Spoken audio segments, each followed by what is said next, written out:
माँ, मैंने शादी कर ली है। मेरी पत्नी ने कहा है कि मैं मम्मा को या पापा किसी एक को रख सकती हूँ। मेरे लिए दोनों को रखना मुश्किल हो जाएगा। प्लीज माँ, आप पापा को मना लो। आसमान पर गहरे स्याह बादल छा जाते हैं और बहुत तेज बारिश शुरू हो गई। टूनी चिड़िया अपने परिवार के साथ अपने घर में बैठी हुई थी। टूनू जी, अभी कुछ दिन के दाने हमारे पास हैं, लेकिन अगर बारिश ना रुकी तो आगे के 2 दिन कैसे गुजरेंगे? आप चिंता ना करें, हम अपने बच्चे को भूखा नहीं सोने देंगे। कुछ ना कुछ कर लेंगे। फिर ऐसे ही तूफानी बारिश में 2 दिन गुजर जाते हैं, लेकिन बारिश रुकने का नाम ही नहीं ले रही थी। टूनू जी, आज शाम के लिए दाना नहीं है। जी टूनी जी, मुझे पता है। यही सोच रहा था मैं, अगर बारिश के डर से घर बैठे रहे तो हमारे बच्चे शाम को क्या खाएंगे। मैं अपने बच्चों के लिए जाता हूँ और भोजन ढूंढ कर लाता हूँ। नहीं टूनू जी, मैं आपको ऐसी बारिश में नहीं जाने दूंगी। बहुत ठंडी हवा है बारिश के साथ। आप कैसे इस बारिश में उड़ सकेंगे? वैसे भी आपने आज खाना नहीं खाया। आप जितना भी छुपाओ, मुझे सब पता है। टूनी चिड़िया, मेरी जिंदगी आप लोग हो। अगर मेरी आंखों के सामने आप तीनों को कुछ हो जाए तो मैं कैसे देख पाऊंगा। मुझे जाना ही होगा, बस आप उम्मीद ना छोड़ना। मैं वापस जरूर आऊंगा। मैं अपने इन छोटे छोटे बच्चों को भूखा नहीं देख सकता। मैं आपका इंतजार करूंगी। और ऐसे पापा चिड़िया दाने की तलाश में निकल जाता है। बच्चों, भूल ना जाना, पापा कैसे बारिश और तेज हवा में तुम्हारे लिए घर से बाहर निकल गए हैं। हमें आपसे बहुत सारी उम्मीदें हैं। मम्मा, हम आपकी सारी खुशियाँ पूरी करेंगे और आपकी सारी उम्मीदों पर पूरा उतरेंगे। हाँ मेरे बच्चों, मुझे आप पर पूरा विश्वास है। हवा बहुत तेज थी। पापा चिड़िया से उड़ा नहीं जा रहा था, लेकिन वो अपने बच्चों की खातिर उड़ जा रहा था। तेज हवा की वजह से पापा चिड़िया नीचे गिर जाता है। शायद मैं बच गया। मुझे अपने बच्चों की खातिर जीना होगा। वो ऐसे खुद को हौसला देता है। जंगल तो ऐसे वीरान था जैसे इस जंगल में कभी कोई बसा ही ना हो। अचानक पापा चिड़िया की नजर गंदम के दानों पर पड़ती है, जो शायद किसी पंछी का हवा के जोर से छूट गया हो। टूनू चिड़ा वो गंदम का सिट्टा उठा लेता है और वापस घर की तरफ लौट रहा था। तेज हवा से लड़ता हुआ शाम होने से पहले ही वो अपने घर पहुंच जाता है और उसकी पत्नी उसका बड़ी बेचैनी से इंतजार कर रही थी। शुक्र है आप आ गए, मुझे आप पर पूरा विश्वास था। आप जल्दी से ये गंदम का सिट्टा लें और बच्चों को खिलाएं।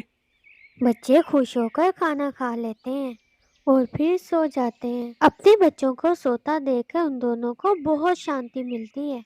फिर अगले दिन बारिश थम जाती है और जिंदगी अपनी रूटीन में आ जाती है। ऐसे ही कई साल बीत जाते हैं। टूनी चिड़िया के बच्चे अब बड़े हो गए थे। माँ, मेरी बात का बुरा ना मानना। मैं आपका बड़ा बेटा हूँ। क्या सारी जिम्मेदारी मेरी ही है? कुकू को भी तो चाहिए। थोड़ा बहुत दाना ले आया करे। अगर मैं पापा के लिए दाना लाऊं तो कम से कम वो आपके लिए तो लाया करे। शाबाश बच्चे, शाबाश। आखिर आज आपने जुबान खोल ही दी और हमें बता दिया कि हम बोझ हैं आप पर। और ऐसे में छोटा बेटा कुकू भी वहाँ आ जाता है। बेटा सुन ले अपने भाई से, ये कुछ आपसे कहना चाहता है। माँ, मुझे पता है ये क्या कहना चाहते हैं। दाने के अलावा और भी बेशुमार काम होते हैं जो मैं करता हूँ। अगर ये मुझसे अपनी जगह तंग है तो खुश मैं भी नहीं हूँ इनसे। शर्म करो। तुम दोनों अपनी माँ से ऐसे फजूल बातें कर रहे हो। हम में अब इतनी ताकत नहीं रही कि हम अपना दाना ला सके। इस तरह की बातें कर कर हमारा दिल दुखता है। इससे बेहतर है हम भूखा मर जाएं। पापा, इसमें क्या दिल दुखाने वाली बात है? ठीक ही तो कहा है। ऐसा कहते कहते इनका बड़ा बेटा वहाँ से चला जाता है। तो फिर छोटा तो मैं ही हूँ, सारा जोर मुझ पे चलता है। ऐसा कहते हुए छोटा बेटा भी वहाँ से चला जाता है। क्या कुछ नहीं किया अपनी औलाद को पालने में? शायद कोई कमी रह गई थी।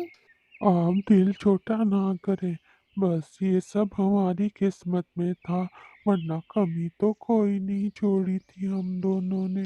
टूनी और टूनू चिड़िया ने जिन बच्चों को पालने में ना धूप देखी, ना छाँव, ना बारिश देखी, ना तूफान, آج وہی بچے اپنے ماں باپ کو اپنے اوپر بوجھ سمجھنے لگے تھے۔ ماں، آپ پاپا سے بات کرنا، میں آپ کو اچھے سے دانا پانی دے سکتا ہوں۔ میں نے الگ سے اپنے لیے گھر بھی بنا لیا ہے، آپ میرے ساتھ آ جاؤ اور پاپا کوکو کے ساتھ رہ لے گا۔ ہم دونوں ایک دوسرے کے بنا نہیں رہ سکتے، اس عمر میں ہمیں جدا کرتے شرم نہیں آتی تمہیں؟ ماں، میں نے شادی کر لی ہے، میری پتنی نے کہا ہے کہ میں مما کو یا پاپا کسی ایک کو رکھ سکتی ہوں، میرے لیے دونوں کو رکھنا مشکل ہو جائے گا، پلیز ماں آپ پاپا کو منا لو۔ اچھا میں کرتی ہوں بات۔ اور پھر ٹونی چڑیا اپنے پتی سے یہ ساری بات کرتی ہے۔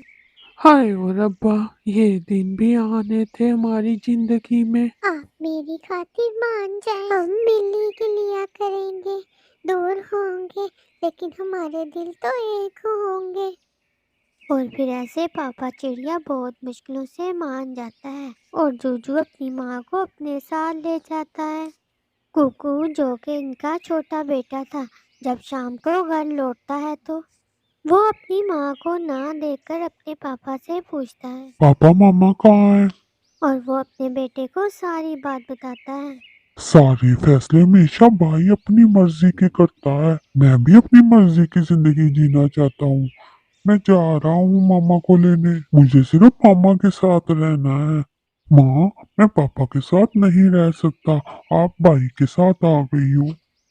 بیٹا، ہم تو دونوں کے ساتھ رہنا چاہتے مگر حالات نے کچھ ایسا فیصلہ کرنے پر مجبور کر دیا ہے، بس اب دعا کرو ہم مر ہی جائیں۔ ہاں، میری بات تو آپ کو ہمیشہ سے چبھتی ہے۔ تمہیں بڑا بنایا گھر مل گیا، اور تمہیں کیا چاہیے؟ مجھے وہ گھر نہیں چاہیے جب میں پاپا کے ساتھ بور ہوتا ہوں۔ میں جا رہا ہوں، میں اپنا گھر بھی خود ہی بنا لوں گا۔ پاپا چڑیا اپنے گھر میں اکیلا بیٹھا تھا، وہ بہت اداس تھا۔ پھر وہ ہمت کر کے جوجو کے گھر کی طرف چلا جاتا ہے۔ جوجو اور اس کی پتنی سوئے ہوتے ہیں، پر ماما چڑیا کو نیند کیسے آتی؟ وہ جیسے ہی اپنے پتی کو دیکھتی ہے اس کی آنکھوں میں آنسو آ جاتے ہیں۔ مجھے پتا تھا آپ ضرور آئیں گے، ہم ادھر نہیں رہ سکتے، ہم ایک دوسرے کے بنا نہیں رہ سکتے، آئیں میرے ساتھ کہیں دوسرے جنگل چلیں، ہم جیسے تیسے کر کے اپنا گزارا کر لیں گے۔ پھر ماما چڑیا اور پاپا چڑیا دوسرے جنگل جا کر اپنی زندگی گزارنے لگ جاتے ہیں۔ دوستو، آپ کو یہ کہانی کیسی لگی ہے کمنٹ میں ضرور بتائیے گا۔ مزید ایسی کہانی کے لیے چینل کو سبسکرائب کر دیں۔